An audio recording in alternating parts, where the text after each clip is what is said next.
भाइयों और बहनों, आज के इस हाउस में उन बातों को हाईलाइट किया जो हमेशा से वकला की एक जिम्मेदारी रही है कि हमने ना सिर्फ अवाम के बल्कि अपने हकूक़ के भी किया, लापरवाही नहीं किया। और अल्हम्दुलिल्लाह हम उस लेगेसी का हिस्सा हैं कि जिन्होंने हमेशा इस मुल्क में वतन अजीज़ में दस्तूर और आइन की बालादस्ती के खातिर एहतजाज भी किए हैं, कुर्बानियाँ भी दी हैं। और मैं तो हैरान हूँ कि जो भी बातें हुई कि जो चीफ जस्टिस मौजूदा दोनों सुप्रीम कोर्ट के भी और लाहौर हाई कोर्ट के भी ये बेनिफिशरी हैं इस हड़ताल कल्चर के, इस मुहिम के, जो वकला ने अपनी जानों का नजराना देकर बुनियादी इंसानी हकूक़ के तहफ़्फ़ुज़ के लिए कुर्बानियाँ दी हैं।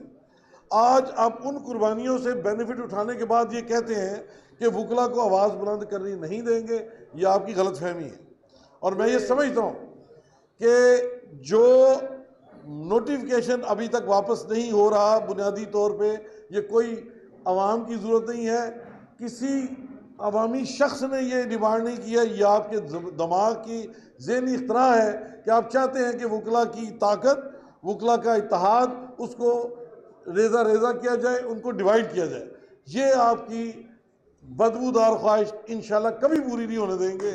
और हम ये मुतराज़ा नोटिफिकेशन की वापसी तक अपनी पूरी कुव्वत और अपनी पूरी ताकत इस्तेमाल करके इनको बावर कराएंगे कि हम आपके इल्म के साथ होने वाले किसी भी फैसले को चलने नहीं देंगे इंशाअल्लाह। सदर साहब कदम बढ़ो, हम तुम्हारे साथ हैं। सदर साहब कदम बढ़ो, हम तुम्हारे साथ हैं। लाहौर हाई कोर्ट बार जिंदाबाद। और जो दूसरा पॉइंट है, वकला को आप श्रम करना चाहते हैं 780 की झूठी और गलत फैक्ट्स के ऊपर बनी हुई FIRs के ऊपर। मैं अफसोस के साथ कहता हूँ कि आप खुद FIR को पढ़ें और आपको खुद पता चल जाएगा कि कॉन्कॉक्टेड स्टोरी है, झूठ पर मुबनी है और कोई ऐसा वाक़या नहीं होता।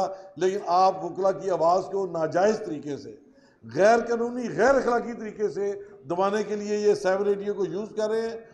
आप जहन में रखिए, जो जुल्म आज आप निहत्ते और मासूम और बेगुनाह वकला पे कर रहे हैं, ये वक़्त का दायरा घूम पे आप पे आएगा, आप लोग इसका शिकार होंगे, फिर उस वक़्त आप वकला को आवाज़ देंगे, फिर ये आवाज़ आपकी सुनी नहीं जाएगी।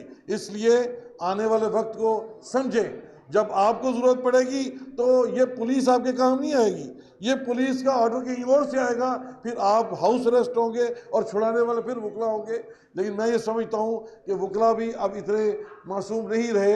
हम उन जजेस को जो आइन और कानून की बालादस्ती की खातिर, जिन्होंने 1973 के आइन का दिफा किया है, हम उनकी खातिर खड़े होंगे। हम ऐसे कागजी जजों के साथ नहीं खड़े होंगे जो वक्ती तौर पे इशराफिया के साथ, मिलिट्री इंटेलिजेंस के साथ उनके मज़मूम अज़ाइम को कंप्लीट करने के उनका अहलाकार बने हुए हैं। ऐसे जजेस का ना हम एहतराम करेंगे और ना उनकी बात मानेंगे जब तक वो अपने आप को दुरुस्त नहीं करेंगे और आइन और कानून की बालादस्ती के मुताबिक ढालेंगे नहीं। उस वक्त तक हम इनको पूरा टफ टाइम देंगे इंशाअल्लाह। और ये लास्ट बात है जो मैं समझता हूँ कि हम हमेशा से अदलिया में इंटरफेरेंस के ख़िलाफ़ हैं, लेकिन ये अदलिया आज वकला के ऊपर जो नाजायज़ और झूठा पर्चा था शेखुपुरा के दोस्त, उनको जब कोर्ट ने बेल नहीं दी तो हमारे पास पूरा चॉइस था कि हम वकला को उनके ऊपर हैंड ओवर ना करते और ऑनरेबल सुप्रीम कोर्ट तक लेके जाते। लेकिन वहाँ पे बात थी काले कोर्ट की डिग्निटी की, रूल ऑफ लॉ की, कि जब एक कोर्ट ने जो उसकी बेल नहीं दी है तो हमने कहा भी एज़ पर लॉ हम इसको आगे लेके चलेंगे।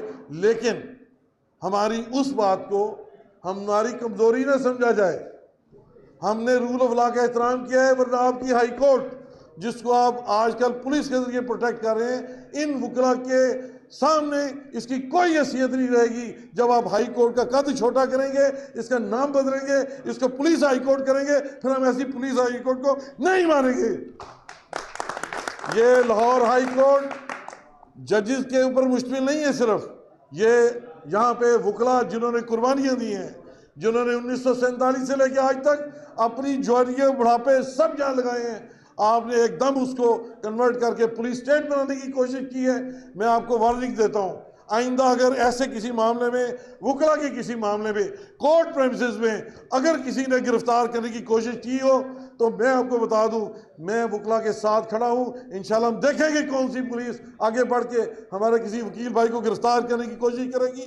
मैं हाई कोर्ट के प्रेमिसेस के अंदर किसी एक भी पुलिस वाले को इस बात की इजाज़त नहीं दूंगा कि वो हमारे यहाँ पे वकला के ऊपर अपनी पुलिस गर्दी करने की कोशिश करें। और अगर वो किसी चीफ जस्टिस या किसी हुक्मरान की ताकत पे बात करते हैं तो ये वक्त में बताया है कि हमेशा कानून के मुताबिक मुकाबले में अस्करियत फेल हुई है और इस तरह की पुलिस गर्दी भी फेल होगी। इंशाल्लाह हम रास्त इकदाम उठाएंगे। और लास्टली ये हमारी तहरीक जो नोटिफिकेशन मॉडल टाउन की वापसी तक और वकला के डिग्निटी और काले कोर्ट की जो एहतराम के इजाफे तक और हमारी प्रोटेक्शन तक जारी है। और इसके लिए हम आइंदा चंद ही दिनों में जॉइंट एक्शन कमेटी का इजलास बुलाने वाले हैं और उसके अंदर फिर हम रास्त इकदाम के लिए पूरी प्लानिंग करेंगे। और उस वक्त तक चाहे हमें किसी हाउस का घेराव करना पड़े, चाहे रोड्स पे आना पड़े, चाहे असेंबली हॉल का करना पड़े, चाहे गवर्नर हाउस का करना पड़े, चाहे चीफ हाउस का करना पड़े, हम किसी चीज़ की परवाह नहीं करेंगे और अपने वकला के हकूक़ का तहफ़्फ़ुज़ करेंगे। बहुत बहुत शुक्रिया। हम तुम्हारे साथ हैं।